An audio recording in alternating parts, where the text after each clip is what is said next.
Welcome to the podcast. It's dedicated to making you a faster cyclist. The Ask a Cycling Coach podcast presented by TrainerRoad. I'm Coach Jonathan Lee. We have with us our head coach, Chad Zimmerman. Hey, buddy. Pivot Cycles and DT Swiss's Hannah Otto. Hi, everyone. And we also have our CEO, Nate Pearson. Hello. It's going to be a good crew today. We are going to talk about carbs and fat. That's going to trigger some folks, Nate? Get some people up in arms. Now they're going to message me about it. Thanks, John. Yeah, there we go. Only one side messages, by the way. Yes, that's the truth. Yeah. And to be clear, Nate didn't select this question. I did. I think it's a great one. We're also going to talk about recovery between intervals, different ways, and the science behind that. Technical skills, since we have Hannah with us, a pro that's just been like smoking the top step of a podium all over the place in multiple countries. And it's going to be good. Tons of other stuff too. If you're watching this video on YouTube right now, give us a thumbs up. We're not live today. It's pre-recorded. So we won't be in the live chat. At least I won't be in the live chat, but I bet Sean will be in there and the other crew. So we appreciate having you there. I'll check up on the live chat thereafter, and any questions you have, we'll see if we can throw them into next week's podcast. And you can submit your questions every week at trainerroad.com/podcast. Okay. Hannah, first of all, you raced Missoula, which was a UCI XC race. Is that correct? Or a UCI C1. Mm-hmm. And then you raced the Canmore Cup. Oh. What's a C1? Good question, Nate. Yeah, in UCI races, they all award different amounts of points. So there's World Cup points, HC points, C1, C2, C3, and that's the biggest to the smallest. So C1 is not the highest, but still pretty darn high. It's the highest level we have in the US, other than the World Cup. Thank you. So big race. And so there's Missoula and then Canmore, which that's up in Calgary, correct? Yes. Also a C1. Also a C1. Cool. So both XCO races and then short tracks. Did you win short tracks too at both of them? It did. Yeah. Jeez. Give her a broom. That's pretty awesome. Okay. So what did you learn? What did you learn from this? Because Missoula looked rainy, muddy, cold. And then from the images that I saw at Canmore did not look muddy. But what did you learn at Missoula or any of the courses? Let's just step through it. Yeah, I think right now I'm in a big learning process, actually, across all of these wins, these last few races. And just a lot of it is in how I'm reading the course and reading the competition.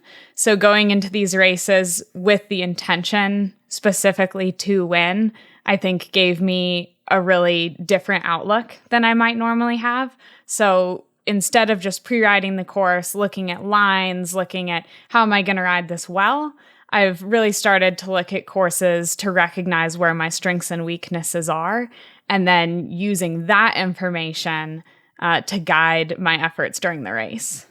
What does that practically... Tell me more about that. Yeah. Okay, cool. Nate wants to dig too. Yeah. What does that practically look like? Pick whichever event you want, but what does that practically look like? What changes are you doing? Yeah. So, you could go into either race, but Missoula, for example, was a pretty long climb. And there were sections of the climb that I knew were a really great gradient for me. Just a place where I feel like my strengths really stood out. And then there were places steep or not too steep? Steepness. I really love 5 to 8% is a really great place for me. So when it hit that gradient, I knew that was going to be a place where I felt really strong. Then there were some undulating sections where I knew straight away, this isn't going to be my strongest place on the course. That doesn't mean it's going to be bad. It just means, hey, I'm acknowledging this up front. It's probably not going to be the place where I throw my attack.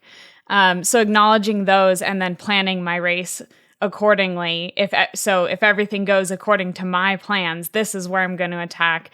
This is where I'm going to give myself a little bit more patience and understanding, and that's how I'm going to approach the race. So can you describe that more? So the 5 to 8%, is that where you're just like, I'm going to drop everybody? Or did you attack there and then the undulating part, did you just try to maintain and like be in a good mental spot? Yeah, more or less. It was a multi-lap course, so I specifically had the plan of, okay, if we're still together on the last lap, this is the place that I will throw my attack. That said, on the first lap, and this is the next thing I learned, was reading my competition is how are people feeling, not just being in my own world, but listening and paying attention to the people and the wheels around me. I discovered earlier this year that sometimes I can be completely unaware of what other people are doing because I'm so caught up in my own world and how I feel. And I'm sure a lot of people can relate to that. But it's really important sometimes, especially if you're planning to win, to pay attention to others. There are times when I might throw an attack and not realize that I've gained 3 bike lengths and sit up thinking that, oh man, my attack didn't work. But actually, I just gave up this gap that I created. And so being really aware of where people are at, am I gapping them on these corners? Am I gapping them on the descent? Am I pushing them on this climb? How are they breathing even? And so specifically in Missoula on that place where I felt good on that 5 to 8% climb, I could hear the breathing of my competition. I could feel that every time I would kind of give it a little bit, the elastic would stretch. And so I just gradually increased the pace, and there I was able to just gain a gap. And that's the best case scenario for me. I didn't have to throw in a huge attack. I was just able to really kind of turn the screws and open up the gap that way. It feels good just to listen to that, right? I just felt like I had a successful race. Like it's been a while since I felt like that, because that feeling is amazing when you can race and then like you're fully aware and present and you know your spots and you're making the right moves. Gosh, it feels good. I also like the idea that the gap just grows. So rather, it's like your competition you're like, no, but it's like a dream where you're fighting underwater or something, and they just can't get there, but you're the bad part of the dream. No doubt. What is it? Dream crusher? Yeah. That's what we'll call you. Yeah. Well, we're going to talk more about Missoula later on because there's a question actually, and I don't know if the athlete was there or if the athlete just submitted the question. They saw it via social media or whatever they saw, but it's a good one. So we'll save for that. Let's get into Richard's question. It says, I had a question related to fat and carb utilization during longer endurance events, but probably a bit different than the typical question about fat adaptation.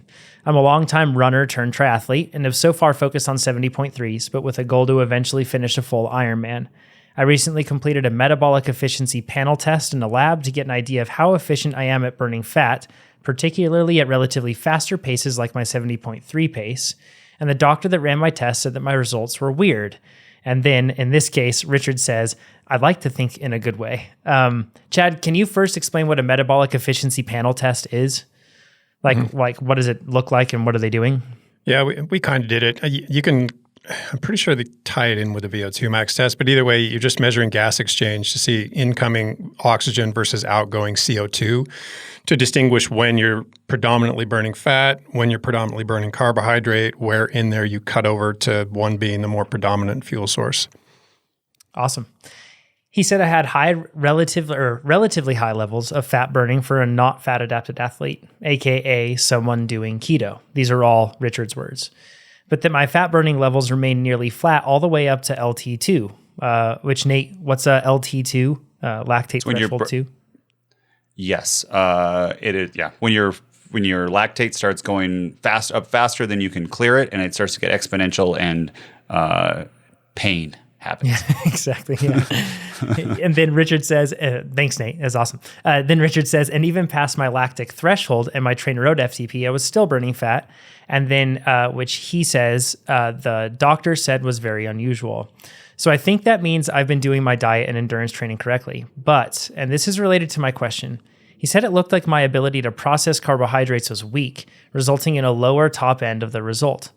I think part of this was just cutting off the test too soon, but I was getting fairly fatigued even going over my FTP for a few minutes. Just for reference, the test protocol was to start at a low-ish power level and increase by 15 watts every 4 minutes to get to the respiratory exchange rate along with lactate levels. So my question, is carb burning ability a thing you can train? And if so, how do you do it? And also, how much does it really matter for an endurance athlete? Would training my top end pull my FTP higher? I'm trying to make sense of how I can use my test results to improve. Any advice is appreciated. Thank you. Almost before we get into, can I describe his training a bit, Chad? I think that would, and Hannah, that might give us all good context. And I know, Nate, you haven't looked at that. I do have it wrapped into the discussion, but if you preface this whole discussion with that, it'd be useful. Cool. Sounds good. So Richard, looked at Richard's training plan. Richard, you're doing somewhere around 12 to 15 hours a week of training. So quite a lot of training. Multi-sport athlete. Right now you're following traditional base, and it seems like you're repeating the first part of traditional base. And then you're just doing your runs and swims separately. And looking at that, when you're repeating that, you're just strictly doing endurance work. And I think that you've been doing endurance work since February or March or so, and that's it. Like no breaking out of that zone, just endurance, zone 2, right? And that's just where you've been at the whole time leading into this. Looking at somewhere around 5 to 7 hours, I think, on the bike, Nate, for some context. And then the rest is made up in the running and swimming.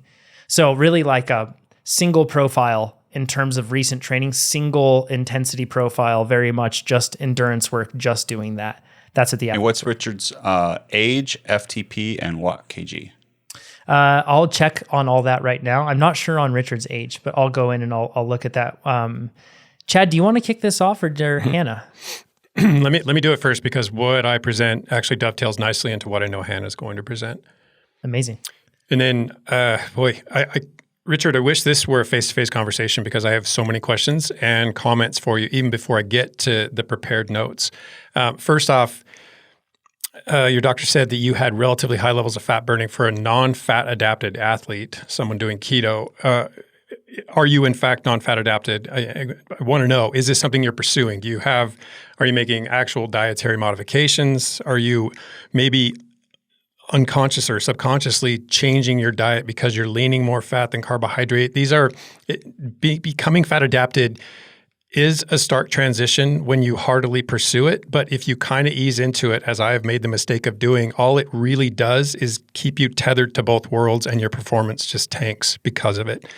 So that'd be one thing I'd want to know. And then your doctor, physician, whomever said that, or whoever, he said, past your lactic threshold, TrainerRoad FTP, you were still burning fat, which is very unusual. It's not. You should still be burning fat at that intensity. Past your VO2 max, I would be really surprised if you were still burning it. But I don't think, based on what you described, you can reach VO2 max right now, and I'll get to why that is. And then you conclude, I think that means I've been doing my diet and endurance training correctly. Well, that's certainly contextual. What is correctly? What are you after? Because I'm not clear. If you want to become fat adapted, if you want to shift, I mean, you're 70.3 right now. That needs a bit of sugar. It just does if you want to go fast. You're working toward full Ironmans. That can be done fat adapted, albeit relatively slowly. So I'd like to know what exactly you're pursuing. And then just that test protocol, a 15-watt bump every 4 minutes makes for a long test if you have a high FTP. I mean, if you're on it at 100 watts and your FTP is at 200, it's not going to take you too long to get there, and that's a reasonable duration for a test like this. But man, if you're 300, 350, whatever it may be, if you're even 300, it's going to take you a long time to get there. There's going to be so much fatigue in the system by the time you reach it. I wouldn't be surprised that you couldn't actually push to what you're actually capable of reaching. Okay, so with all that out of the way, first off, I want to offer a simple answer, and that's that evidence does demonstrate that you can, in fact, diminish or improve your ability to metabolize specific substrates. And when we talk about substrate metabolism, we're always talking about fat and carbohydrate. Protein can be metabolized for energy. That's real, but it's always very low on the whole contribution. And I've never even seen it referred to above 10%. And even then, it's just something that happens. I don't know if it changes when you shift your preference for fat to carb to fat, whatever that may be. I don't know that it just never enters the discussion. So I got to believe it's not a big factor. So when it comes to carbohydrate and shaping your ability to utilize carbohydrate, just look at our previous podcast, number 360, because we talked a lot on increasing your anaerobic work capacity, and that's exactly what we're talking about here. You need to be able to work anaerobically, and that doesn't mean entirely anaerobically, not even predominantly anaerobically, just you have to be able to contribute to this whole energy draw with anaerobic resources, carbohydrate being that. Because what we might be seeing here is simply a low ability to metabolize carbohydrate on your part. And this leads to a dietarily and or even a low-intensity training-imposed power ceiling. So this can be something that's due to long-term changes in your diet. Could be just the fact that you're doing all low-intensity training.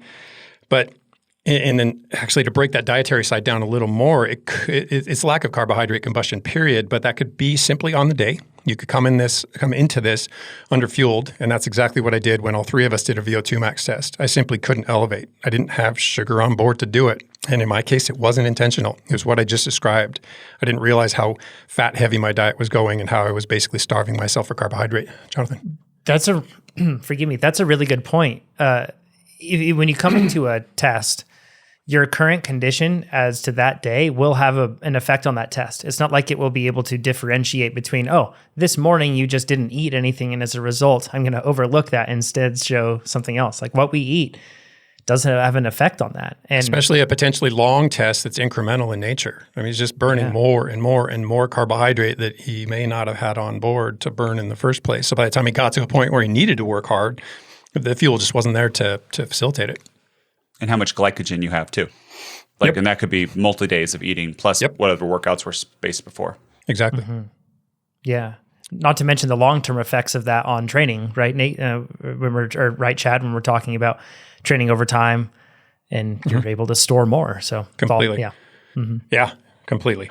So that's on the day. That could happen on the day. Just you came into it underfueled. Or it could be more of a general matter in that you are pursuing fat adaptation, or there's a lack of moderate intensity or high intensity training. You're not really recruiting the anaerobic side of things. So why would it be overly or even sufficiently developed?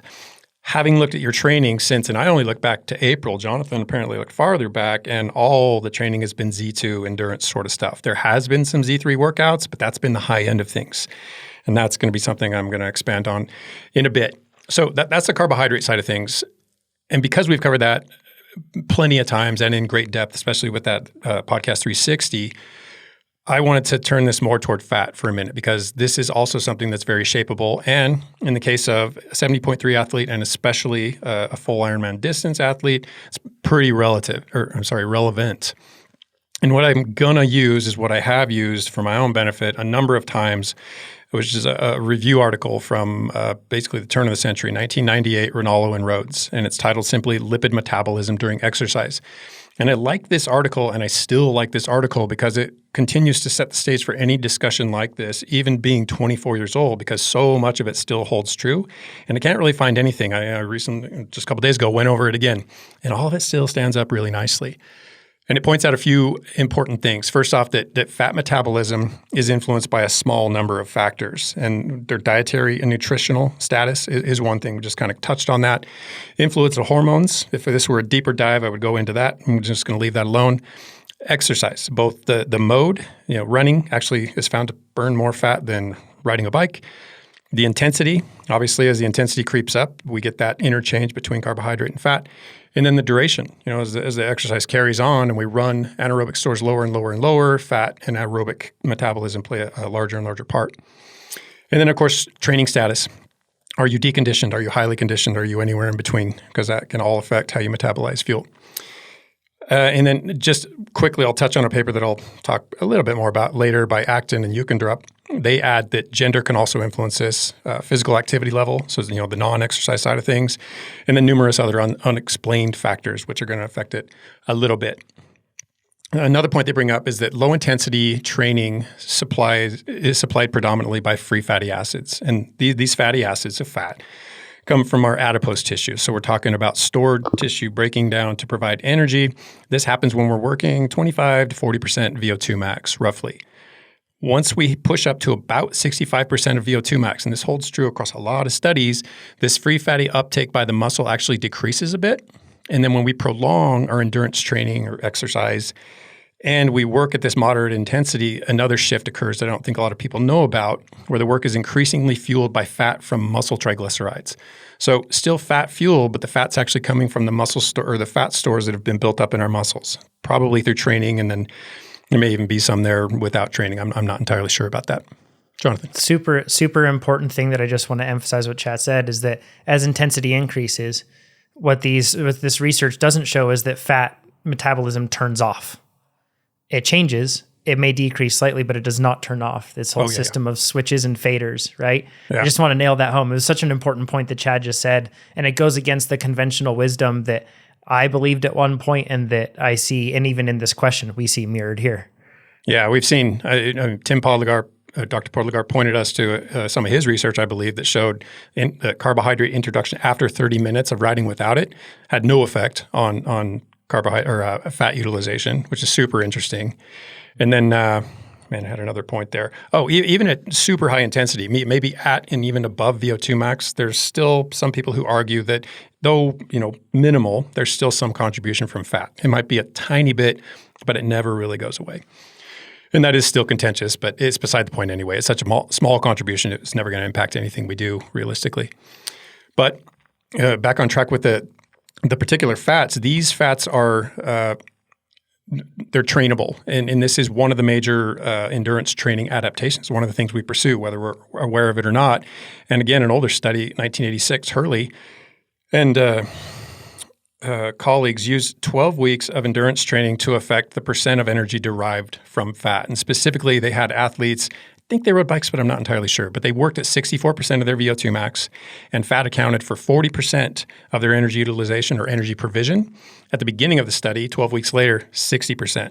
So that's a substantial uptick in how much of their energy actually came from fat and came as a result of training. Then, let's see.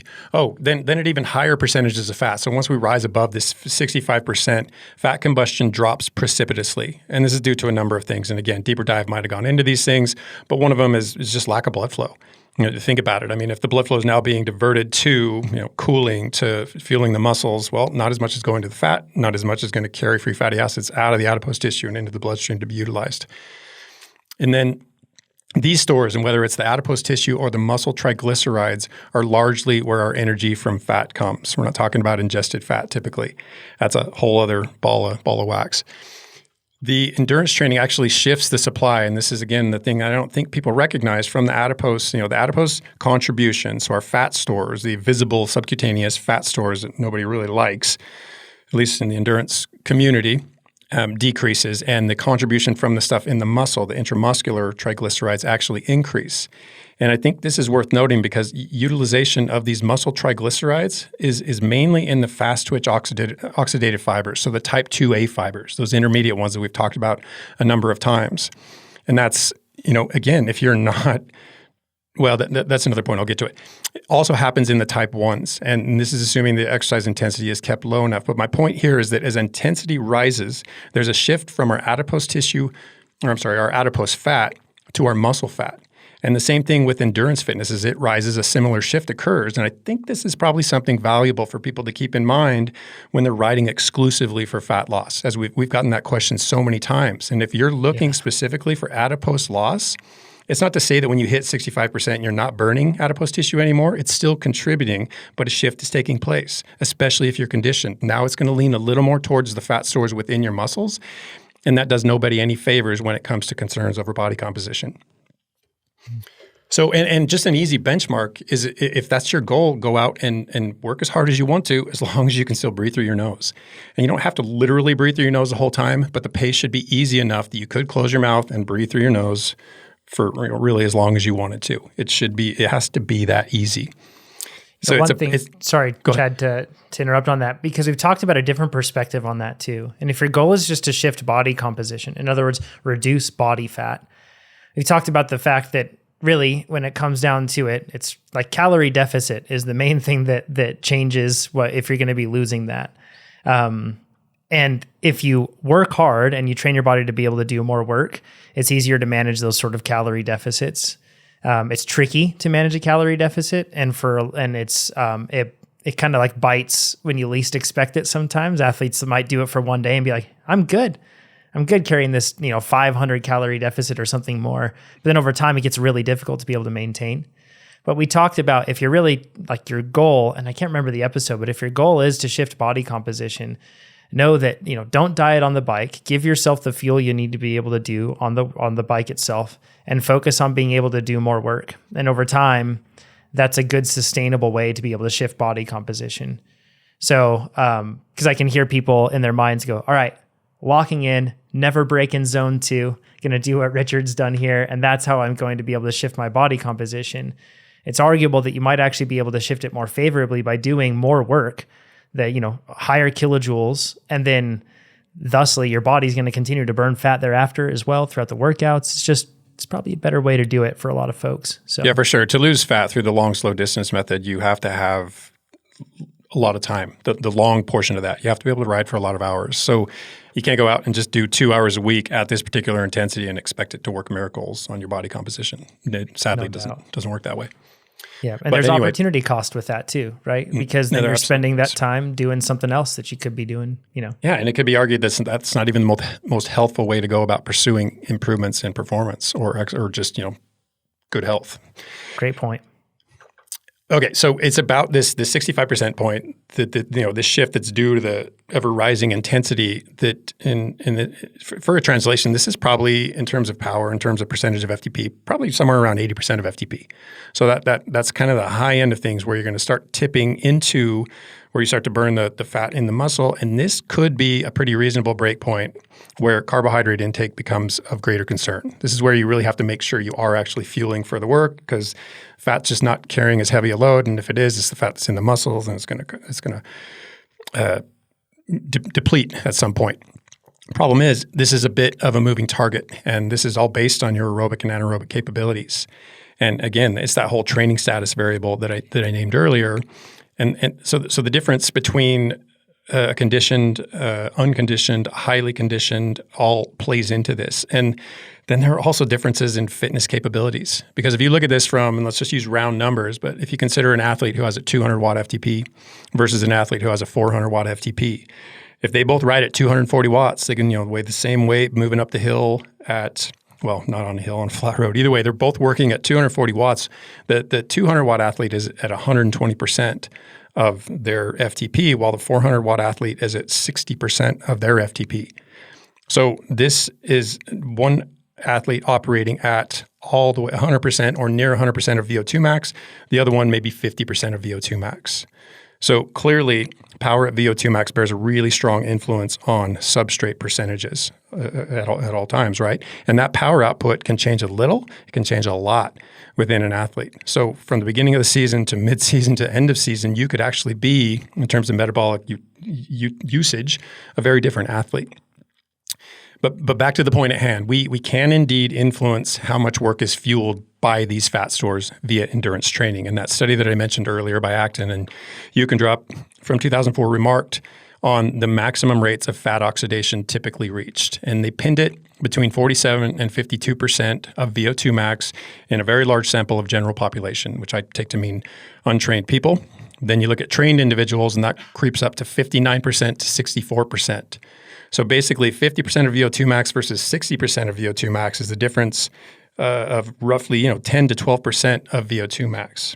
First point being is that with training, fat contribution maxes out at higher percentages of your VO2 max. That is, more work is done aerobically, and what does this do but reduce your utilization on your anaerobic energy stores, your much more finite energy stores. So quick review before we move on to actual explanations for Richard's metabolic efficiency panel. First is that both training and diet can move the needle with regards to fuel preference, fuel utilization, and fitness capacity. Whether you want to go fat adapted and work lower and longer, both of these things can affect it. And we're seeing both of these things, I would suspect, in action right now with Richard. And these changes are super, super subjective based on a number of other variables too. So we can't even just whittle it down to those two variables. Those are probably the two biggest. Okay, so now back to Richard's actual question. First, one possibility is the ever-present possibility of overtraining. You simply just can't elevate because you're coming into this tired. You may have all the fuel necessary on board, your motivation may be in place, but the fact is you've just overreached to a point where you're not going to be able to reach the performance or realize your performance capacity. It's just not on offer. I had sent this question over to Dr. Podlegar as well to get his perspective. And right, Chad, that was one of his first things like, is this athlete overtrained? That was one of the first things I thought he wanted to see. When I read the question too, and I had to kind of dismiss it because of what Tim pointed out, what you pointed out, and what I saw when I looked at his history is that he's got a lot of successful workout completions. They are at low intensity, so you got to take that with a grain of salt. But I don't think overtraining is the reasoning here.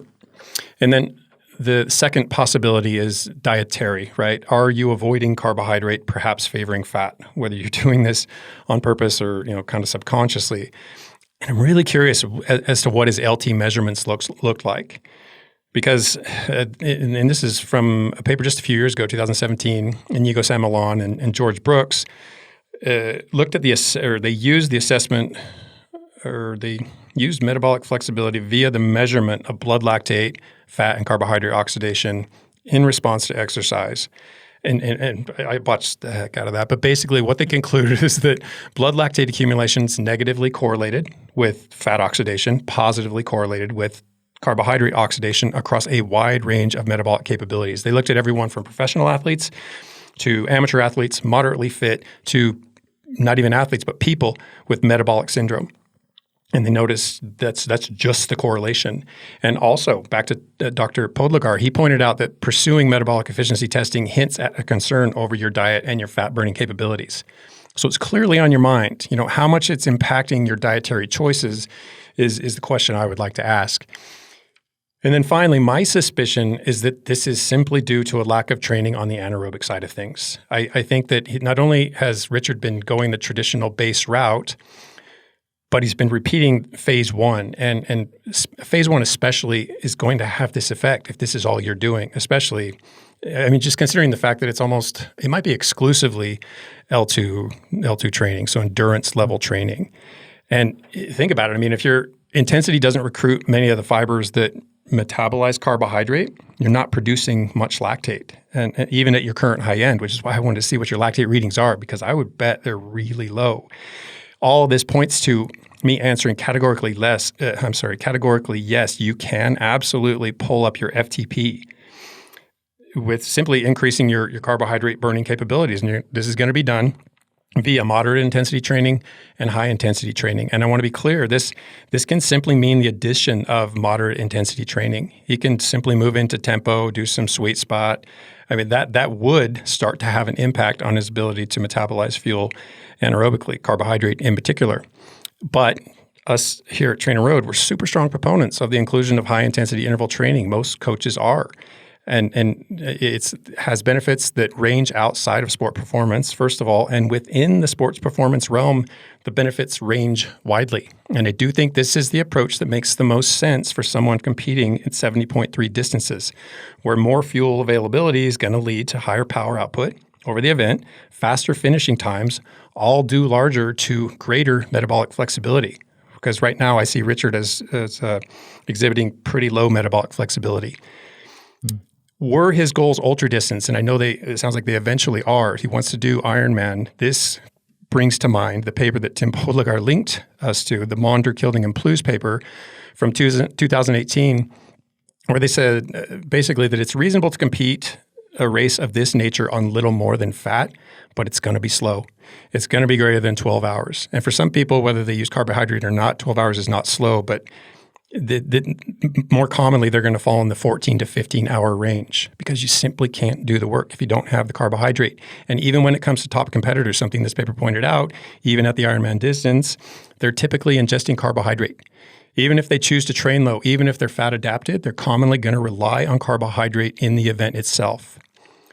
And this actually brings us to what Hannah's going to talk about, the gut capabilities, being able to actually handle that sort of influx of carbohydrate into the gut. Yeah, because that's like what does this practically look like for you, Hannah? Like training your ability to take in and process and use all the carbohydrate. Yeah, I think, I've done these metabolic efficiency panels before, and they are really interesting. They provide some great insight.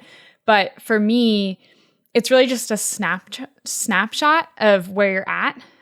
It's not really something that I'm going to carry with me, year after year after year and base my training off of. It's just a data point along the way that's going to aid in my process of figuring out where I'm at right now. And a lot of that, if your body's going to use what you give it. So if you only give yourself 30 grams of carbs an hour, your body's going to use it. That's how it's going to respond. And whatever it needs beyond that, yeah, you run out of carbohydrate stores. So you're going to have to rely on something else. If you give your body more carbohydrates per hour, your body will learn to use it over time. But the key point is it does have to learn. And this is where I think a lot of people get tripped up is they hear, okay, you know, this many grams of carbs an hour, whatever it might be, whatever is a realistic goal for you at the time. Maybe it's just you're trying to do 80 grams of carbs an hour and you do that on your first ride. There's a very good chance that that's going to be extremely uncomfortable. Yeah. And if you don't know better, you're going to come home and you're going to say, that doesn't work for me. That's you're going to say, sorry, Jonathan. Jonathan did this like 7 years ago. Yeah. I just have a picky stomach. I just can't do it. Right? Yeah, totally. Remember that? Exactly. Oh, yeah. Sorry, Hannah. Yeah. Exactly. I hear it all the time. My stomach doesn't work for me. It hurts my stomach. I'm pickier. I need different food. You know, people will go through all different types of food, and that's fine. But the point is, it is uncomfortable at first, and you have to stay the course. You can't try it one time and then try something else and then try something else and then try something else and think that eventually something's going to click. You have to commit to a process and try it for an extended period of time. And after that extended period of trying, you make small adjustments. If you adjust 5 things, we don't know which of the 5 things hurt it. And so you have to stick with what you know, stick with a plan.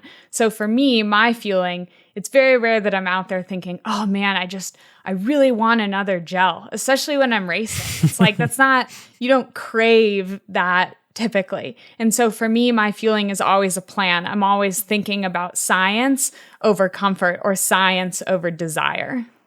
Oh, those are kind of like really good points. Imagine if you started cycling and you're like, do 300 watts. You're like, I just can't do it. Just impossible. Yeah. Never going to be able to do it. Can't happen. Yeah. And you give up. You're like, this is just not a thing for me. I'm a picky system. Like I know all you can do 300 watts, but I can't touch it for 10 seconds. Yeah, it's training. You got to train your gut, basically. You're not adapted to taking those amount of carbs. And it has to happen like somewhat regularly, right? Hannah, you and I were talking about this before we recorded, but you go through periods of your year where you may not be taking in as much, and then other spots where you're taking in a ton. Like for me right now, I haven't been taking in a bunch just because I've been I've been saving money because it gets super expensive if you're taking in like 120 grams an hour, you know? Mm-hmm. So I was just taking around 60 to 80 or so, but I have Tahoe Trail 100 coming up with Ivy, and we're doing the team relay, and I'm getting fast for that. So I'm working my way back up. And just this past Saturday, I was at 110 grams an hour. But I went from like 80 to 110, basically, just like a quick snap. And my gut handled it mostly, but it wasn't perfectly happy afterward. And so it was a good reminder to me that like, oh yeah, I have to ease my way into this, even though at Cape Epic, 118 grams per hour is what it averaged out to over the entire Cape Epic, right? The whole way through. I had done it before, but I still had to train myself to be able to do it after I had dropped off. But it's an adaptive process like anything else. You can't just inflict this form of insult, and it is an insult when you go from riding with 30 grams of carb an hour to anything higher than that, 60, 90, 120. You have to, and I'm sure it comes down to more than this, but one of the major adaptations is the change in enzymatic activity that happens. I mean, if you give your body a ton of fat, it's going to eventually, over time, increase its lipolytic enzymatic capability. So fat-burning enzymes. You douse it with a whole bunch of carbohydrate, glycolytic comes up. If you're heavily on the protein side, proteolytic comes up. It's going to respond to what you dose it with, and it's going to figure out, like Hannah said, how to make energy with that. When that energy is no longer available, it's either going to pull it from somewhere else or it's going to make you go slower. That's really the only 2 options at that point. Yeah. In Richard's case, doing all this low intensity training, and Nate, I want to hear your thoughts on this in just a bit too, but Richard's case, just kidding. In Richard's case of doing a lot of low intensity training, Richard, if you start working your way in now, once again, like Chad said, we don't know your exact goals with like what you're trying to take in nutrition wise, everything else. But if your goal is to get faster and prep for 70.3s and everything else, I guarantee you, if you just even start with 30 grams an hour, then work your way up, man, you're going to feel so enabled to be able to do more work. It's going to be fantastic. It feels so good. It almost feels like I finally match, like there's a match going on when I can do more work and I can feel that work. And it just feels like I can keep going. It's just fantastic. And I know there's probably folks that are ketogenic that are going to share an example of a sub 12-hour Ironman result, or people that are going to share that like, hey, for me, it works perfectly and that's fine. But this is like, absolutely, this is an approach that works. It's exemplified by the pro peloton. It's exemplified by pro athletes like Hannah that we have with us, and average athletes that are able to achieve really, really good outcomes. If you listen to our Successful Athletes podcast, so many of them, they talk about low volume training is a big thing for a lot of them because it allows them to be consistent. But the other thing is taking in more carbohydrate. And that enabled them to have these situations where they blew past a previous plateau. When you do it, just enables you to do a lot more work, Richard. So don't think you're stuck. There's absolutely, like Chad and Hannah have said, there's great room for improvement, and it's really close and easy to get. Relatively and Richard, speaking. don't get hung up on the anecdotes and the outliers, because those are always going to be there. But all they do is really serve to distract us from the point. And the point is what works for most of us, and that's what we're after right here. Mm-hmm. Nate, let's hear some thoughts. Let's do it. Okay, Richard. The goal is to put out as many kilojoules per second over time and not have that drop off, right? That's the goal. The goal is not the highest percentage of fat burning. The person who burns the highest percentage of their VO2 max and fat burning does not win, does not have the best times. You could actually improve your percentage of fat burning, percent of VO2 max, and have a lower score if your VO2 max goes down, right? So you could be like, but I'm like, well, I'll just make up some numbers. I'm at, not possible, 95%. Yeah, but you might be only putting out 120 watts, right? These are not possible things, but I'm just saying, some people put a lot of pride in that percentage. When, if that's your goal, great, like go for it. But if your goal is to like have a fast half Ironman time, those two, based on research, probably won't lock up. So what we're going to think of too is when you think of the amount of like fat burning, think of the grams of fat per minute that you're burning. And Dr. Poljagar has like cool stuff on this. But if you raise your threshold, right, you can still burn just as much as you had at that high percentage of VO2 max at a lower one. You burn just as much fat per minute, but probably actually even more fat per minute, even if your percentage of VO2 max goes down, because it's the room is bigger. The room is bigger. So you instead of burning, I forget, I don't know the relative numbers, but instead of burning a little bit, it could be even more. It could be 20% more, right? And I looked at your career, and you are a 42-year-old, and your FTP is 254, and you're 178 pounds, 81 kilos, which is 3.15 watts per kilo.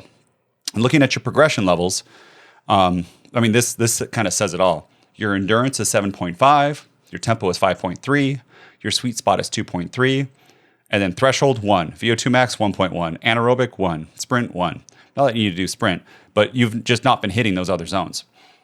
And I have your next race I looked is a little over 5 months away, Richard. And I think you're going to have to balance this because it's going to be a different amount of recovery, but actually might be doing less shorter workouts. But I think, Richard, you can get up to from 254 at 42 up to 300 watts FTP. That puts you at 3.7 watts kg. You are so consistent looking at your career. I think you can do this. And you're going to eat more carbs during this time. And you're going to come into your race. And let's say you do 80% of threshold for a half Ironman. You're pretty fast. I looked at it. You did a pretty fast time, just slightly over 5 hours at Oceanside. If you do that, instead of doing it like 200 watts, you might be able to do it at 240 watts, 40 watts faster at 80%. Like 40 watts faster, once the whole amount of time on the course is going to go down, right? And you could even go, man, if you really want to burn a higher percentage of fat, you could still race at that 200 watts. That's another thing that people don't think about. Because you have room, right, on your FTP, is you could be at 254 in racing at 200 watts, or you could be at 300 and racing at 200 watts. And just about you'll every smash single your run, right? Like just about every single time, yeah, you're going to be burning more fat you're going to be farther back on that curve about the percentage of fat you're burning when you have that higher threshold.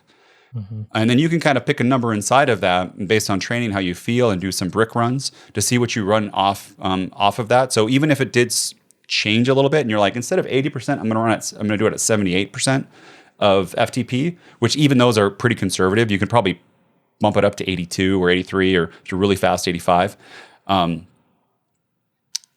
Even with that, you can still burn more fat. Like, you can burn more fat. You can have glycogen left over for the run and be a very, very fast athlete. So I want you to be 300 watts FTP and a threshold level of 4.0 by the time that race comes along. Then you can race down. If you feel like you don't, you want to burn more fat or you're worried about it, and then also try to get those carbs up to 90. And I think there's going to be some research, or there actually has been research now, right? That's 120 is possible, correct? Yeah, and there's research that's more coming out. It's exciting. So yeah, so you great. can go even higher. So Yeah. it's about it's not about the percentage of it. You're not racing longer than the 5 hours, right? If you're racing 30 hours, we have a different talk, right? Right, Chad? Yeah. If you're racing 30 hours in a row, totally different. If you're racing 20 hours, even 15, like 15, we start to be like, it could be a different thing. If you're an ultra, like the ultra Ironman, where it's almost like 2 Ironmans back to back, that's a different thing too. But most of us don't do that, right? Most of us don't do that at all. Can I use like a really simple analogy that we're probably most folks are familiar with? Is like a hybrid car. Imagine doing the Indy 500 with a hybrid car and being like, I used only the small hybrid motor, not the gas motor whatsoever the whole way through. Like, look at me, what a great achievement. But because of that, you won't have crossed the line even remotely close to first, right? The goal isn't to use a hybrid, the hybrid little battery motor instead of the gas motor that you have. Like, gas motor is going to give you a whole lot of speed. And that's the same thing when you can process a bunch of carbohydrate like this and your body can use it, man, you go fast. So yeah, good stuff for you, Richard. Stefan's question says, how do you execute the perfect neutral feed? How can you set up the feed zone if you have no support? What or where is the correct way to hold out a bottle? And what is the correct way to grab it so that it doesn't fly out of your hand onto the road? I see the pros taping gels to bottles, and is there a best way to tape them? Or do you just avoid a single bottle hand up and just do a musette bag? Love the podcast. Let's deep dive on this. So just, maybe 1 or 2 questions in there. There's a lot of them. Can we, so Hannah, it seems like Stefan's asking about road feed zones, but there's principles that can go across, and we can probably talk about the context of mountain bike stuff too, right? Yeah, there's a lot of questions here, and I feel like it spans a lot of different things. A true neutral feed, and then he asks about no support, but then he asks about how to hold out a bottle. So if you're getting true neutral support, you're probably not going to have an option of taping gels to the bottles or how to hold them out. So I'll address both sides of the coin, and I think across the span of racing, mountain bike, gravel, road, feed zones do vary a lot. So I think the first point when going into a race is to actually learn what the feed zone situation is going to be. You should read it online. You should inquire at the site. You should talk to people who've done the race, because the difference between those 3 things will all vary. What it says online might not be a ton of information. What someone experiences in the race will probably be the best information. Sometimes feed zones are packed. Sometimes there's a huge spread of stuff. Sometimes not so much. Maybe it's a really long race and you're going to be the only one at this feed zone at a certain time. So there's a big span in what to expect. I think if you do have support, the first thing is communicating with them about exactly what you want. It is a really stressful situation when you come into the feed zone. If you're in a group, if you're going for a time, everyone's emotions are elevated. So you need to have a plan. And I recommend that you text your person the plan or write it down for them. This can feel like overkill in the moment, but I've never regretted it. so many times, okay, the blue bottles are mix, the clear bottles are water. I want one of each at each feed zone. And then you roll up and the person's holding both blue bottles. And you're just like, why would you do this to me? Are you trying to ruin my race? Like, no, they're not. They're doing their absolute best, but they just forgot because when you told them it was 5 hours ago. So that's why I think it's really nice to write these things down for people. If it's a new, sorry to interrupt, but sometimes you should write down, make sure they're cold. Because if they're like super hot and a Leadville, just like a Chad and I don't know what you're slightly talking boiling, simmering. I would like my Martan simmering, please. It was a light rolling boil. Yeah. We took it right off the kettle for you, Nate. I don't know what you're complaining about. So.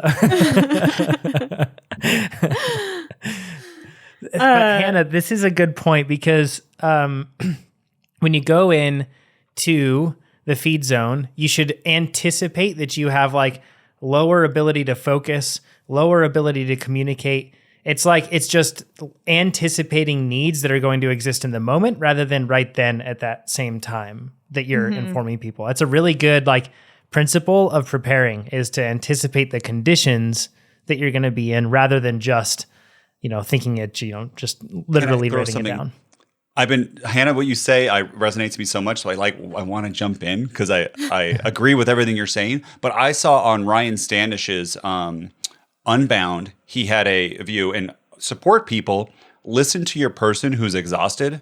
Because Ryan came up and he came to and I don't know the backstory. This is just what I saw in an Instagram story. But he goes, 2 pumps for your tire. And what they proceeded to do is get a different wheel to change it out. And it can be so hard to communicate those things. Like you don't want to explain everything when you're that tired and be like, no, actually it just burped a little bit. There's no gash with it. I just need 2 extra pumps, or I want the different rolling resistance, or the course is going to change. 2 pumps for your tire. And they kept like trying to change his wheel out. And just give him 2 pumps and let him go. It was frustrating for me to watch it. I don't know what happened in the end of that story. Maybe he did need a better wheel, and maybe his pit crew actually were smarter than him right at that time. His mechanics could have been totally possible. They could have seen something else. But if you're a support person, sometimes you just say something really quick like water. Get water right away. Lube, get lube. Don't be like, what kind of lube or what, as Hannah said, decide all those things ahead of time. Yeah.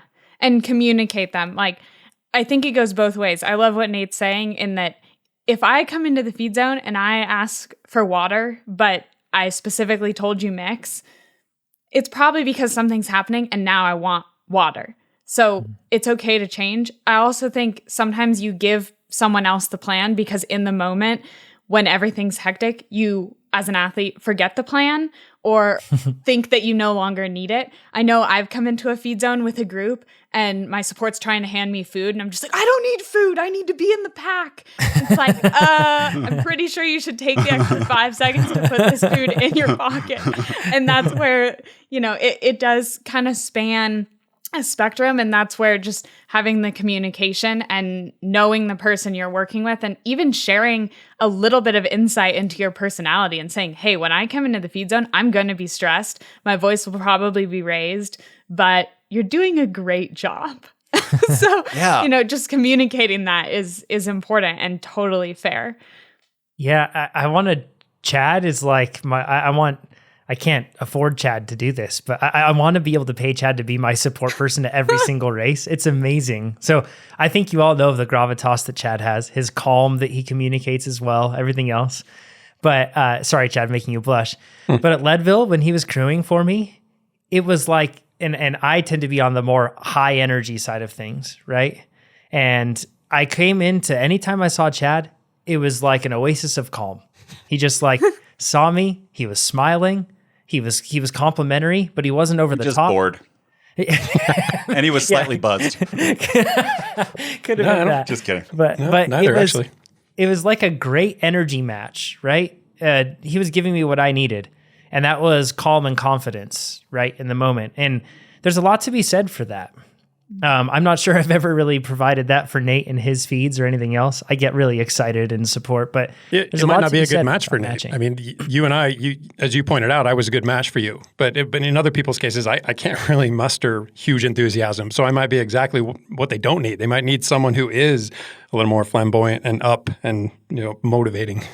Yeah, really positive. It was great. It was like what I need. So, and I know we don't always have that luxury. You may be listening to this and you may just hopefully find another like spectator and be like, can you hand me a bottle here? And that's the best that you can do. So we're just talking, and that's okay. We're just talking about if you have the opportunity to. There's subtle things about how you carry yourself in that feed zone that can really help an athlete. If you know they're going to be stressed, anticipate that with calm. If you know they're going to need encouragement and motivation, be ready to give it. And on the flip side of that, volunteers and people doing support, it can be, so on the short races, I have this thing when I was running in triathlons that if I talked while I was running, I would give myself a side ache. So I had to really keep my breathing in line with my steps, and it was really hard to talk, especially in like an Olympic or a sprint. And I would love to say thank you to every aid station person. And to kind of like put my hand and like shake my head, yes. But people are in sometimes the most pain of maybe some of the top experiences and painful and hardest experience of their life doing these endurance events. So if they come up and it could be easy to come off as I'm not appreciative. So also as the athlete, before and after the race, let them know. Be like, hey, I'm going to be in the pain box. I might not look at you. I'm not going to smile, and I might not talk. And that's not because I'm not appreciate your support. That's because I am an inner battle of my emotions and will are happening right now, and I need to just keep my head in the game, which is, I think we've all been there, right? It is very hard to do, to even talk to somebody. I look mean whenever I race. Apologies in advance to everybody. So yeah, that's just how it goes. Hannah, what other tips? They were talking about holding the bottle too. And I have I've had a wide range of experiences with folks holding bottles. Yeah, I think if you're holding a bottle, you should be holding the top of the bottle with your hand over the mouthpiece on the top so that the entire body of the bottle is available for grabbing. If your hand is on the body of the bottle, the chances of you hitting hands or not having a place for the athlete to grab that bottle is really increased. So having your hand over the top so that the entire bottle is available, I think across the board is the best way to do it. I also think you should always feed so that the athlete's grabbing with their right hand.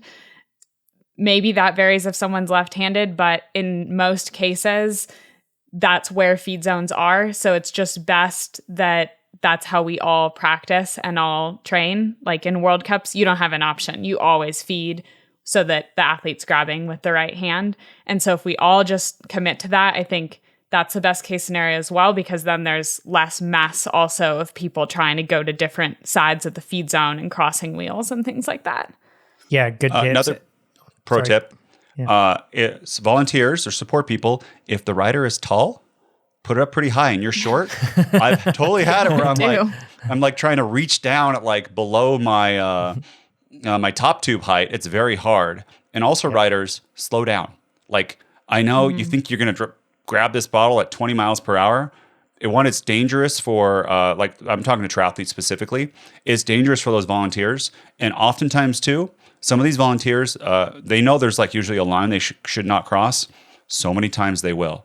And the little bit of time that you slow down, one, having the bottle is going to make you go faster, right? In this race, that's why you want it. And it's very easy to miss it. And stopping is even slower. But two, some people just jump out. I've seen it where they drop a bottle and they see a bottle in front of them. And they get like laser focused on that. And they want to jump out. Get out of your aero bars. Like, I know it seems like, of course you get out of your aero bars and feed. No. Some people are like, I don't want to reduce my, they're also laser CDA. focused. Yeah, they're laser focused in the other way.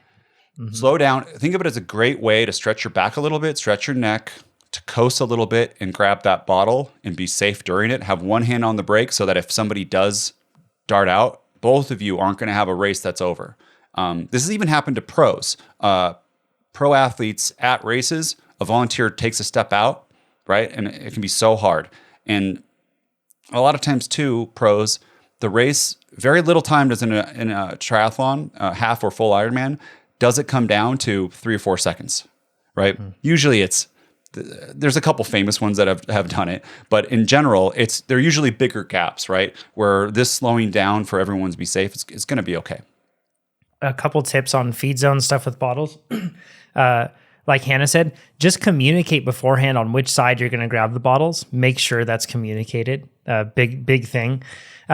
When you hold a bottle on the bottom, it's tempting for a lot of people to just to hold the bottom of the bottle. Think about when the hand grabs it, it's naturally tipping the bottle over. Whereas if the bottle is hanging from the person's hand, it can swing and go with the rider. So it's not just like a single impact, but that bottle can stay with the hand for, fractions of a second. That makes it a whole lot easier to grab. The other side of this too is do not, as a feed zone person, do not move the bottle when you go to grab it. Hold it consistent. So then the athlete that's moving can just have a single stationary target to go with.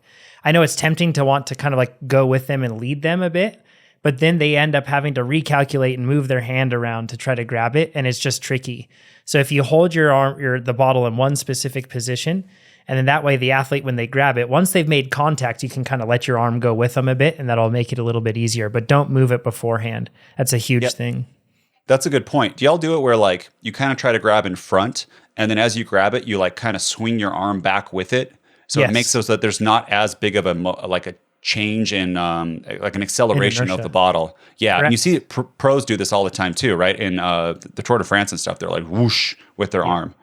Yeah, the other side of it too is communicate where you're going to be in the feed zone or where you want your crew to be in the feed zone. Sometimes they're crazy, like at Leadville. Those feed zones would last for like 30 seconds to a minute of like pedaling fast through them. And that's a really long time. And if you're wondering where they're going to be, it's tough. I remember telling Chad, beginning of the feed zone at all of them. And Chad was right there at the front of the feed zone. And that made it really easy for me to know where to look. Sometimes it can be really tricky. Also, I tend to prefer the beginning of the feed zone if possible, because then that allows you to, if you do make a mistake or anything else, you aren't out of the feed zone. You can stop, and it's kind of like a safe area. Because if you're at the very end, let's say you miss a bottle, you stop and you turn around, being out of the feed zone, I know that practically speaking, hopefully you can still be done safely, but being out of the feed zone, you shouldn't be turning around in the middle of the course and going backwards or doing anything like that. But in the feed zone, people will expect riders to be stopped, or they'll expect changes. So it just makes it a whole lot easier if you try to stack toward the front. And I know saying this, if we have hundreds of thousands of people that are now, I'm going to go to the front of the feed zone, we have an issue, but it's worth trying for sure. And there's neutral support usually in the middle. So if you do honestly at Leadville, you drop your bottle, stop the 3 seconds, pick it up. Yes. Yeah. But in general, this is, I'm going to tell a story. Okay. So I'm going through an aid station. I just not got 2 bottles, and it's because I didn't grab it well enough. And also the moving target, right? They always want to move it. And I finally get a Gatorade. It's a fruit punch Gatorade, the kind that tastes like Jolly Ranchers, and it's in a sports bottle. This is a half Ironman. We are 1 hour away from the run. It's been very hot and windy. The last section's a headwind. For me, getting that liquid in before the run is very important because it's way harder to get the liquid in on the run than before. So I get this bottle, put it between the bars, get up to speed again, go to take a drink, nothing. And what happened is I can still picture this guy. He's like 17, blonde high school kid who gave me this bottle, not take the plastic inside off. He knows his address. Of the bottle. That little safety kind of tinfoil thing? Yeah. Not there. So I pull over, do it, put it back on. Okay, I'm going. That's not so big. Finish the race, and age group starts, right? I have a friend, Casey Keene. We went back and forth a lot. He started in a different wave than me. He beat me by 15 seconds. I had no clue inside of this. And I'm like, I made a lot of other mistakes where I could have brought 15 seconds up. And this is, talk about extreme ownership. How many times in our lives, I probably had 50, 60, 15-second mistakes or things that I could have done. Sure. What I concentrate on? Oh, it's that other guy's fault, right? Yeah. Who didn't do that. Where if I would have not touched my brakes in this one spot, I even dropped my chain, I think, on a downhill and had to get it out. That's my fault. I did not tune my bike well enough, right? I did not go to the right mechanic, that sort of thing. Yeah. It's so easy in a race to put external blame on someone who's there to help you, especially a volunteer for free or someone used their whole day to do that. When you think about extreme ownership, what could you do? Like Hannah said, Hannah's like, you got to be very specific what you want. You got to communicate all of this. Like, you're the athlete, you're the leader of this group. So if they don't do a good job for you, it's your fault. It's not their fault. Like with John, if I was we make fun of Leadville, but if I was very specific in, okay, I want to make sure I have half a bag of ice in there, guaranteed that would have been enough direction where John would have made that happen at that aid station. Like, it would have been on his mind and that sort of thing. And that would have been an easy thing for me to say, but I didn't say it. Yeah. For what it's worth, it's way fun. It's way more fun to make fun of you. Chad had all my bottles and hydration packs very icy, by the way. So yeah, well, you learn, right? Yeah, he learned. Yeah. I want to talk about. Please, Hannah. I also think we should address the neutral feed, since he talked about when you don't have support. And so in my experience, there's two different types of neutral feeds. There's the type of neutral feed where, for example, at Breck Epic, you get a bag and you give the volunteers the bag, and then that bag is just sitting there for you. And then there's the neutral feed where it's just a free-for-all and whatever's there is all that you get. So in the neutral feed where you get to pick what you have, it's just as if you have a person for you, but that bag is your person. So it needs to be very specific. So the way I like to do that is loose in the bag is everything that I am for sure taking. So my bottle and whatever nutrition I need. So that when I get up to that bag, I'm grabbing everything, I'm putting in my pockets. Then inside the bag, I'll have a separate bag of emergency things. So if I think I might need a jacket, if I think I might want some different type of nutrition, if I maybe extra nutrition in case I drop something, that's all going to be in a separate bag that I'm probably not going to touch, but it's there in case I need it. And it's not mixing in with my other stuff. So I'm having to sort through it when I get there. That's so cool. Go ahead. Yeah. That's a great tip. I just want to say that's a great tip. Thanks. And then the other thing is when it's a free-for-all, when you don't get to supply anything, there's not a lot that you can do other than just know and ask as many questions as you can about what you're going to encounter when you're there. Are there going to be bottles that you can take, or are you going to be filling up a bottle? Because that might impact whether you're filling up a bottle or whether you choose a hydration pack, because one is easier than the other to fill up. Also, what kind of food will they have? Because at least for me, I'm allergic to a lot of things. So I have come up to aid stations before and literally had nothing that I could take. So it's important to know what will be there and make an alternative plan if it's not going to work for you. That is so much extra. Like, I hadn't thought of that. The cognitive load of being like, I could go into shock and need my EpiPen at this aid station. That's a whole nother level of stress, especially when people are handing you stuff.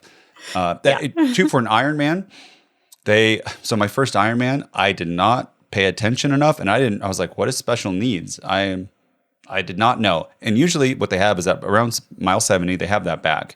And that's such a cool tip of like separating the two things and having that, we've talked about it before, but not only the emergency stuff, but what is your go-to, like, if you are just in the worst shape possible. Some people do I just want a Red Bull. Or normally you wouldn't drink Red Bulls during it, but in that case, what brightens your day? What is the piece of food? Some people are like peanut butter and jelly sandwich, because there could be a state where I am so tired of sugar and the sweet that I want something very savory, and you put that in there. John, it might be like a little rice cake, right? A bacon rice cake thing that he puts in there for emergency. Maybe not.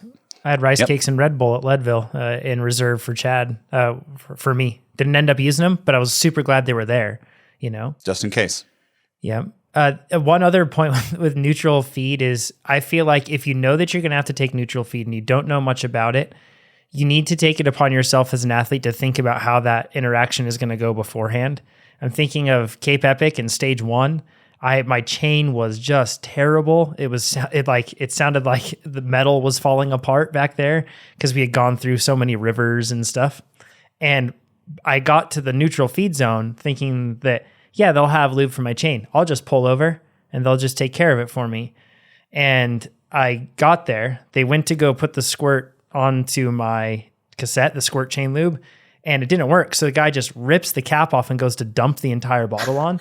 And I had an out of body experience of where I was just shrieked. I was like, don't do it, and grab my bike. But I realized in that moment that I still feel bad because it was a true shriek of fear, but I bet that it came across as being mean to that person. And I really regret that. I wish that I would have stopped and said, hey, you know what? I'm sorry. That sounded really mean. I shouldn't have reacted that way. And it probably would have cost me like 3 seconds and it wouldn't have mattered in the overall, but I didn't do it. So thinking back, and it wasn't ill-intentioned, but it doesn't matter what your intentions are. The outcome is what matters. So I just really appreciate volunteers and your support crew and everything else that are there at a race and doing so much for you. So it's worth thinking ahead when something is out of your control and you're anticipating that it might go like it's unexpected. Choose your actions beforehand. I know this is probably getting a bit far away from it, but I just feel it's a personal responsibility thing. I'm going to go farther. So I was just in this weekend course week course at the MIT Endicott House. It sounds like it's associated with MIT. It is not. It is part of Entrepreneurs Organization, and I'm part of this 3-year program called the Entrepreneurs Masters Program. So EO has 14,000 people, and this class that you're with for 3 years has 60 people. And you come in and you start from 7 a.m. to 11 p.m. at night every day, which is exhausting, and you have 3-hour speakers going through, and they're like fantastic speakers. If you've ever read Simon Sinek's Birthing of Giants, he talks about that. That's that course at that place. They've changed names and stuff, and now it's something about Titans or a longer course.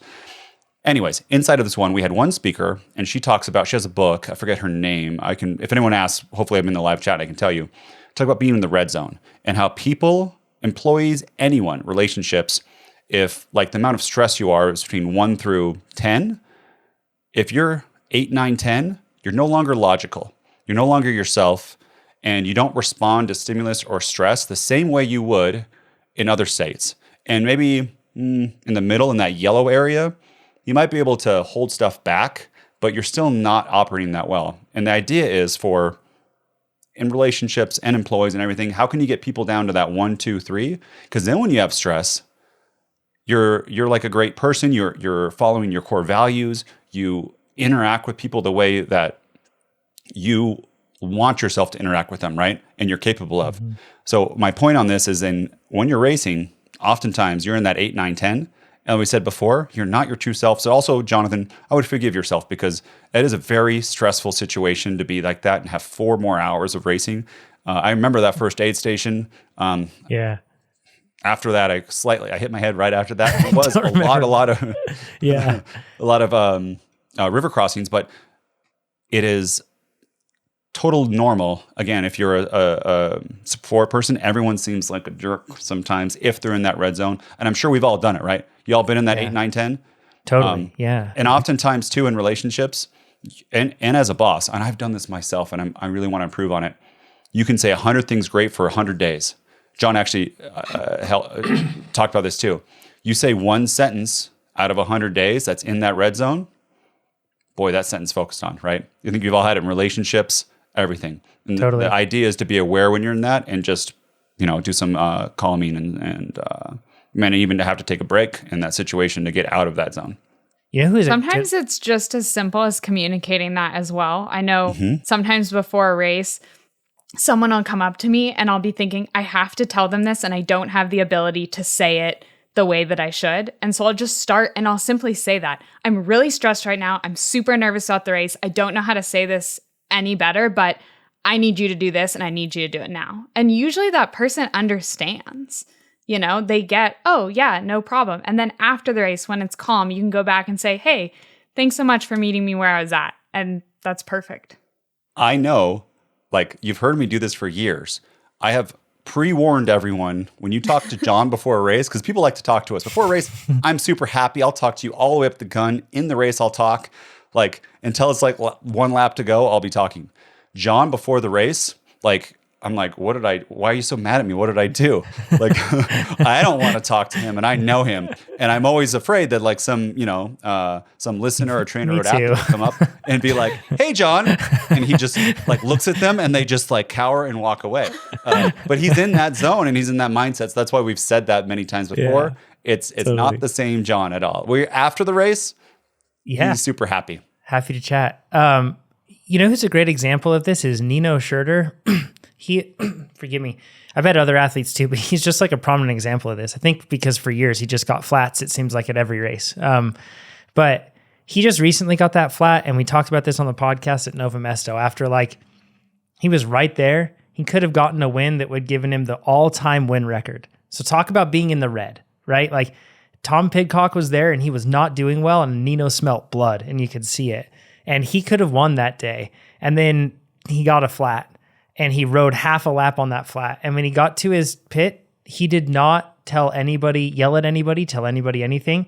He hopped off his bike. He grabbed a bottle. He drank it. His team had another bottle for him. He was drinking that bottle. He even patted his team on their back. Like, thanks, guys. This is great. And then he just got back on the bike. The guy just lost the chance. Maybe the only chance he had. I don't know. It could have been the only chance he had to have the most wins in the world ever. And he was as calm as he could be. He was out of red. He was even like out of yellow. He saw that opportunity as a chance to be like, when I'm racing, I'm red. I'm going to go green for a bit. It's going to help me. It's that sort of psychology in a feed zone, I feel like can go really far for us. It can help us reset and kind of rebuild for the rest of the race. And correct me if I'm wrong, but Nino's known as like a classy athlete, correct? Yeah. A great person. And if you're a leader or in relationships and people know it's a very stressful situation, but you are acting calm, man, do people want to look and lead and be with you more often in that? Mm-hmm. And then you can actually help regulate. Everyone else's nervous system gets regulated down too. Is if you are the leader and you're calm in that situation, guaranteed if Nino came in was like screaming, the mechanic would have been freaked out, would have been harder probably to do things. But by being calm, things probably got done a little bit faster at that same time. And it's very, very hard to do. My blood pressure, like I was kind of like, oh my gosh, like I could feel for him, right? In that situation. Hannah, could you feel that too? Like, I was there watching him and I remember just like my heart sinking when I saw what was happening. Yeah. Mm-hmm. Yeah. I want to talk about taping the gels because that's something that you can really mess up. I remember doing that at one race and I didn't do it right. And I went to yank the gel and I yanked the bottle out of my cage and it dropped. Okay, I'm glad I'm And then I squeezed all the gel out too. So I had a gel wrapper after everything. It was really bad. I was worried we were going to move on and I was going to say we have to adjust this because I've made this mistake and I don't want other people to make it. So taping the gel on the bottle, it can be a great trick, but you have to do it right because it can go so wrong. You have to tape the gel at its perforation so that it's right on that so that the tape is acting to help you pull it off. It's a one-handed maneuver where your bottle is in the bottle cage and you're just using one hand to rip the gel off. If you tape the gel slightly below that perforation or too high, if it's too high, you're going to rip the whole gel off the bottle. It might fly out of your hand. It's not going to pull off. If you tape it too low, you might have to stop and literally untape it because you're not going to be able to rip the gel in the middle of the packaging. So it has to be right on that perforation. The other thing is you have to be really careful about where you place it on the bottle because I've done this too where you tape it to the bottle, then you go to shove it in your cage and that gel is in the way and it's pushed up or pushed to the side or just comes off or you can't get it in the cage. So make sure with your specific cage, usually it's taping it higher up on towards the mouth of the bottle or the lid, the lid of the bottle. Because if you tape it too low, it's going to get in the way and it's not going to fit and you're going to be fussing with it for way too long. I pre-tape mine to the lid. Just around that lid. I used to use electrical tape, but I found electrical tape when it was hot would get stretchy. So sometimes when you go to pull it, it would stretch and then it would create a mess. So instead, I just use a tiny bit of duct tape and I just wrap that around and I use black because I'm vain and I don't want the silver look. But I use that a tiny bit and I tape that around the top. And I actually even pre-cut my gels. Not a lot, but just a little bit to make it really easy. The other thing you have to think of, right, Hannah, is your bottle cage. some bottle cages just are not going to accommodate the room for your gel because some of them are shaped kind of weird. So make sure you practice this beforehand and you know where to put your bottle in. If you have a side loading cage, it can be kind of complicated to get one in if you have like a bunch of gels hanging off. So it's definitely something you want to practice beforehand. The one thing that can be said when you add on the gel, you could just carry the gels in your pocket and they probably don't weigh a whole lot depending on how long the race is. Especially if you're doing like cross-country Olympic. And it's probably safer to do that. But the one thing that I like about the gels is if you have a hard time remembering to eat the gels, it's going to be really annoying to have a gel flapping and hanging off of your bottle, and you're going to want to rip that off and eat it. So we've talked about setting reminders on on your Garmin or doing anything like that. This is a good opportunity to also to think of just another reason to force yourself to eat. We should probably talk about the musette bag because I wonder if musette bags are going to go away even in road to a certain extent. I think that if you look at it, Team Jumbo-Visma this year in the Dauphiné, I believe, Chad, I don't know if you were watching this too, but they weren't even using musette bags. They were just going through the feed zones and they just had a bottle with gels taped onto it, and that was it. And they're just getting their calories through bottles and gels or through their mix and their gels, and that's it. They're not doing anything else. Because musette bags, especially for amateurs, Chad, I don't know if it was the year that we were supporting Nate. I remember seeing multiple crashes in Leadville feed zones because of people handing out musette bags and getting caught on levers and bars. Yeah, I watched and it happens hard Peloton too. Hard crashes. Yeah. Yeah. And usually you only have one hand on the bars, right? So it's very easy. If something gets hooked, oof, you're down. Mm-hmm. Yeah. Yeah. And I think the musette bag is just when there's a lot of stuff. And if you're not supporting other athletes, so you're not on a road team, you probably don't have that much stuff that you can't just grab it all. Also important, if you take in the musette bag, not necessarily, but you're probably going to need to at some point take both hands off the bars to hold the bag and reach into the bag. And not everyone should be doing that in a race scenario. If you're off-road, it's just inconvenient, period, even if you're on a fire road, because you might hit a pothole or a bump that you're unaware of. If it's on the road, yeah, it's definitely possible. But in a Peloton with other people, if you're not a professional, it's just an unnecessary risk, in my opinion. Agreed. I have an idea. Yes, Nate. Okay. What you do, so I use 3M paper tape to tape my mouth every night because I use a CPAP and it just shoots out of my mouth.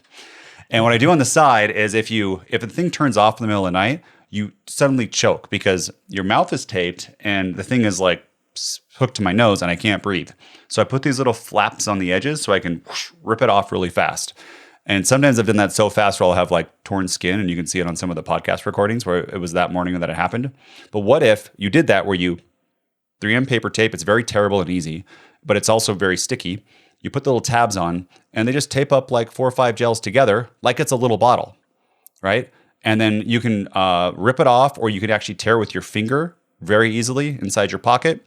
You could even just have a thing as if you squeeze it all and you just rip off one thing at a time, you could probably just squeeze that whole thing and that will then come out into your mouth. And you have like a little thing that goes down into a big wrapper. Also, by having it taped together, I bet you too would be less likely to litter because it's all taped together as one unit. And you probably get 6-7 gels in that little thing pretty easily to grab, rather than have a bag. If you really need a lot of stuff and you don't like drinking a whole bottle, you want to have water in one or sports drink and then all your other carbs and gels. I like this idea. You can also do a flask. Yep. Absolutely. I have some of those flasks. Better. Can be super helpful. Yeah. I have one bottle tip. Chad, please. Yeah, fair amount of experience. Yeah. But most of the races I did had neutral feeds, and it was just random people out there with water bottles. And that was it. There wasn't mixed. It was just water bottles. And I think this carries for a lot of running races, definitely carried for duathlons, but it's just people holding little doses of water for you. And I found it really helpful if I would point to the person from whom I'm going to take my bottle or my cup or whatever it is. Make eye contact with them, point at them. They know it's me. And it seriously establish that connection, and they're not looking for the next person to give it to, which is often why people miss that exchange. Is they've moved on, that person thinks, oh, not taking it from me. They're looking at the next rider down the line, and you reach for it. It's not where it was, and it all goes upside down. So just point at them. Great tip. Yeah. Like it. Let's do one more question. Hannah, did you have something else on this one? Sorry. No, I just think that's a great tip. I've been accused of like having an arm like a frog's tongue, like when I grab something. So and sometimes people think that I'm not going to grab it. So I think that's a really good tip, is either have your hand out or the eye contact and the pointing is even better. Eye contact doesn't usually work because you have glasses that are mirrored, right? And you can't really tell where you're looking. But that point of like, you, and they're like, we both shake your head, and then you're like, okay, this is it. You're my person. Imagine having fast Coach Chad pointing at you in the feed zone back in the day. My goodness, that would have been powerful, right? Yeah. The whole world like centers just Chad. Everything else blankets out. Oh my God, don't slow motion. Don't blow it. Forget the Uncle Sam poster. That would be like, let's go to last question from Becca. We're going to skip the cadence one. We'll cover that in a coming week, but we're already going long. So I just want to get into Becca's question though, because Hannah, we got you. This one's specifically for you.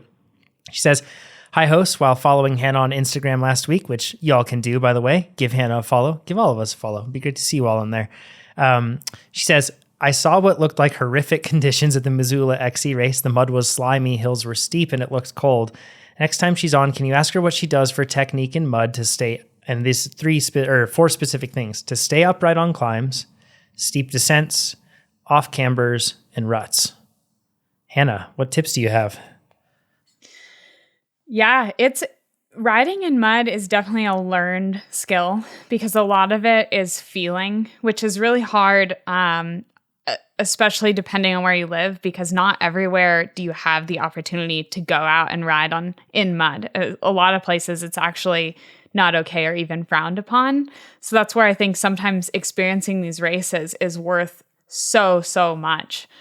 Because for some people, it's the only opportunity they have to learn. So first of all, don't be hard on yourself if you're in your first mud race, just wondering why you can't seem to ride it like other people. There are definitely certain learned techniques that it just takes time.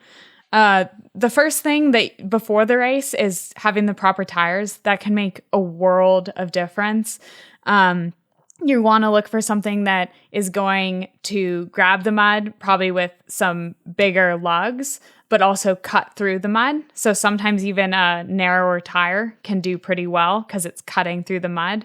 Also, spaced apart lugs, because you don't want the mud to be picking up. And then if you're picking up the mud, eventually it's going to cover all those lugs or fill in the space in between. And then you don't have any traction.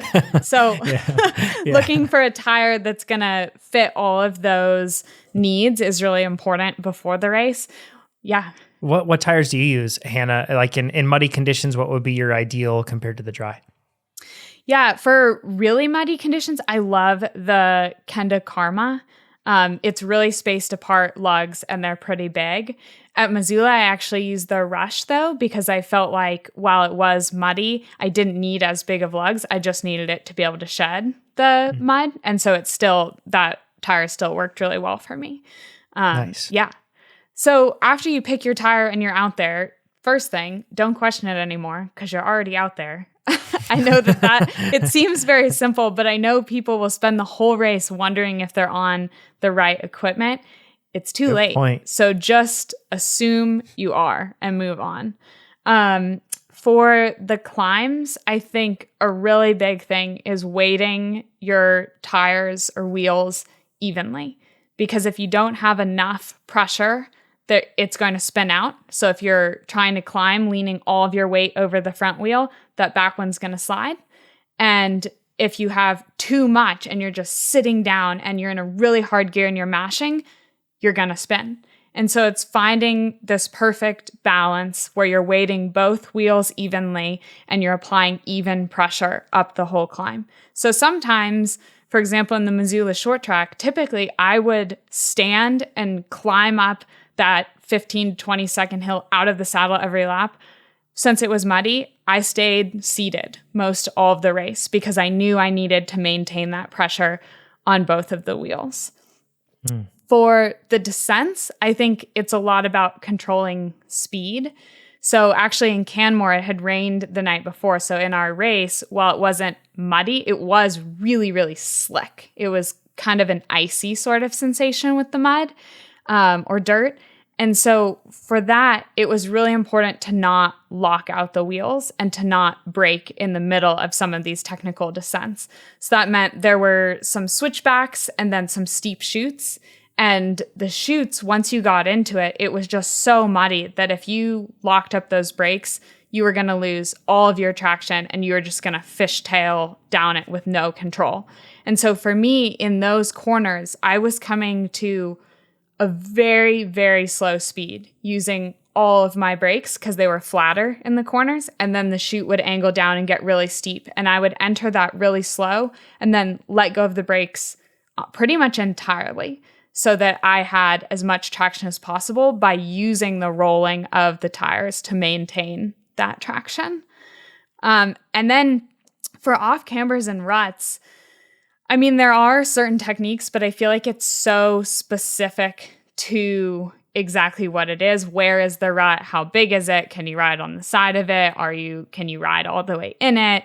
In the off camber. So for those type of obstacles, my suggestion in the mud is usually do what works and don't think about style points. So if that means unclipping a foot and having it out, like you see in cyclocross all the time, that's what's fast is fast. It doesn't matter what it looks. It doesn't matter if you dab in a race. There's no points for, I never touched the ground. Well, you didn't win. So, it's whatever makes you feel the safest and the fastest. So sometimes even in the mud, that's running. And that's great. It's a perfectly fine option. So it's experimenting with all of the different options in those type of scenarios. I never ride in mud because I don't have to. I'm not paid to race in mud, and we rarely have mud here when it does rain. Seems like you just can't even ride in it just because your bike gets stuck. The one thing that I find, so because of motocross my whole life, not having traction is comfortable to me because you kind of never have traction on a dirt bike. Your wheels are always moving. They're never just like tracking perfectly. But that's the tricky part with mud for me is I'm always trying to be like, I almost get more worried when I have traction. I just want to start losing traction because then my body goes into this like natural state of knowing what to do.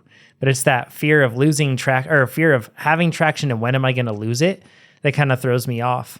One of the things that I've found, at least on off cambers, is starting high. And what I mean by that is if there's an off camber coming up, give yourself as much room as possible to work with. You have unpredictability ahead of you. You might slide at any point. And if you start at the bottom and you start sliding, you might go off course. If you start up high on the off camber and then start letting yourself drift down, you have some wiggle room and you can catch. And the only other thing is ruts are your best friend. Ruts are not bad. And that's really hard because in our minds, our minds don't think that. They look scary and we think that they're going to take us somewhere where we might not want to go. Go with the rut. Ruts are our friend. And when you can have those two things, at least those things help me. But I really suck in mud. That day at Cape Epic, that was just 5, almost 6 hours of mud. That was really just miserably hard day, really hard. So, and the climbing part is the other one, Hannah. Like you mentioned, weighting your tires evenly. Do you do anything else like with cadence or anything else? Are you high cadence or are you lower cadence when it's slick like that? On a climb, I would usually be higher cadence because that's what's going to allow me to maintain that even pressure. If I'm in a low cadence, I'm probably putting my weight down into the saddle and pushing too hard for what that mud is going to allow me to maintain traction in. So keeping that higher cadence allows me to focus more on where my body weight is rather than being forced to put my body weight into the pedals. Nice. I guess the only other thing is just what Lee says. You can check out our YouTube video where we go through and we do mountain bike skills with Lee McCormick. It's called How to Be a Better Mountain Biker. Go check that video out on our YouTube channel. But he talks so much about getting low. And if you have a high center of gravity, poor Nate, Nate, you're not cut out for mud no matter what, because you always have a high center of gravity no matter what you do, right? Being so tall with long legs. But if you can lower your center of gravity, it just makes so that those moments when you lose traction, there's going to be less weight and inertia to be able to slam you down into that ground, So it's like doubling down on keeping that chest low whenever you can. So then that your center of mass stays nice and low. The other thing I would say when it comes to mud, especially if you're talking about muddy roots and rocks, those kind of things, is when all else fails, I'm really just concerned about what the front wheel's doing. There's a lot of times on a descent where the root might slide your back wheel, or the rock might catch your back wheel and fling it to the side. As long as I'm putting my front wheel where I need it to be, sometimes that's my main focus, is just keeping my front wheel. And when I can start to ignore all of that other noise, it really helps me. And like you were saying, you get scared about the traction. So if I can really hone in and say, well, my front wheel's good, it helps me get rid of some of that fear of that feeling of just chaos. I did tell you ride 50, and I had Aspens on, and did not realize what was going to happen. And Keegan was like, "Oh, it wasn't so bad." Then he goes, "On the second lap, that was crazy." I'm like, "Keegan, you realize your second lap was after everyone went, which is where I was, because he almost lapped me." Like that was the hard part. But it's the idea of sometimes too, you got to be patient for a second, where it seems like your wheel goes more like horizontal than forward, your back wheel. You're kind of like spinning, and you're just like, you're not even moving forward. You're kind of going sideways, and then it catches. And in your mind, it seems like that's about 3 minutes, but it's really like 2 seconds. Whereas a beginner rider, I might, unclip there as soon as I feel any movement to the left, because it scares me. But you can save a lot of time if you just keep pedaling, just keep swimming. Yeah. Dory. Yeah. Good tip. I like it. Well, thanks everybody for joining us. Hannah, good to have you. What's your next race? My next race will be Crusher and Tusher. Ooh, kind of a home race for you. Close to home, at least. Yeah, pretty close. I'm excited about it. Ooh, that'll be exciting. Eager to see it. Where can people follow you? They can follow along on my Instagram, which is at Hannah_FinChamp. Awesome. And Nate, where can people follow TrainerRoad? At TrainerRoad. Yes, exactly. Go to our YouTube channel, subscribe. You can hit a bell, that little click the bell thing. That makes it so that you see every time we make a video that comes out. We have race analysis videos coming out. We have a new Cycling Science Explained video coming out. If you didn't watch the one on blood flow restriction training yet, you got to watch it. Go check it out. We're going to have more coming soon. So go check that out. Rate this podcast on whatever podcast app you use, Spotify, everything else, and sign up for TrainerRoad. We'll talk to you all next week. Wait, Nate, you're doing race analysis again too, right? Oh, yeah, absolutely. Yeah, just published one today, as of recording on this today. And when you hear this, it'll be a couple days old. This was Zach Weimer, one of our fast support agents, and he's racing with his team. And it's a really good look at team tactics, and they talk about things that went well and things that did not go well, because there's communication breakdown in the race. Yeah, it's P12, correct? In P12. Yep, yeah. P12. And then we also have his Blue Dome Criterium, so the Tulsa race that I crashed at last year. Zach also crashed this year. So we're going to get to watch that one. But he was an actual pro race. So GoPros on cameras, and then we analyze the race afterwards to see what the person could have done better or what they did better. It's a great, great way to learn race tactics. Yep, and you get to see the power, the speed, the everything else, the wind direction, all that stuff. It's cool. It's super helpful. So go check that out on YouTube and become a faster cyclist. We'll talk to you all next week. Thanks, everybody. Thanks. Thanks, everybody. Bye-bye.